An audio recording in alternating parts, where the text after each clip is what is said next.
일본 정부의 방위백서를 통한 독도 영유권 주장, 올해도 반복이 됐습니다. 17년째입니다. 우리 해군의 독도 방어 훈련까지 올해는 문제 삼았는데요. 여기에 우리나라의 국방 예산이 늘고 있다는 점도 강조를 했는데 이건 일본의 방위비를 늘리기 위한 의도인 것으로 보입니다. 윤서령 특파원이 전합니다. 가기를 통과한 2021년 일본 방위백서엔 한국에 대한 부정적 기술이 지난해보다 늘었습니다. 해군 관함식 우길기 논란과 자위대 초계기의 저공 비행 사건 등을 한국 방위당국이 부정적으로 대응한 사례로 언급했습니다. 그 결과 한일, 한미일 협력이 훼손될 수 있다고도 했습니다.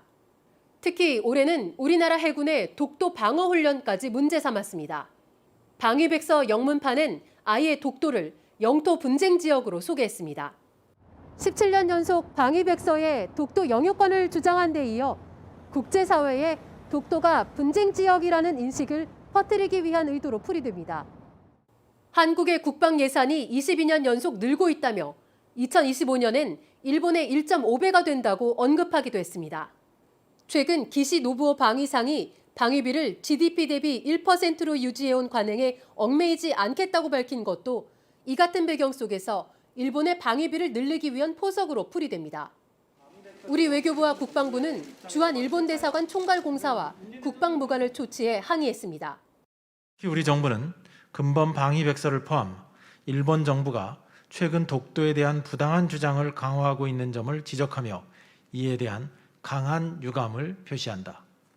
이런 가운데 일본 정부는 유네스코의 결정문에 대한 입장을 묻는 JTBC 질문에도 궤변을 늘어놨습니다. 決議勧告を真摯に受け止め、我が国政府が約束した措置を含めて、それらを誠実に履行してきております。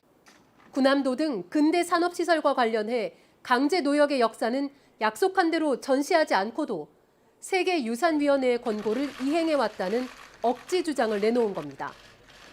도쿄에서 JTBC 윤서령입니다.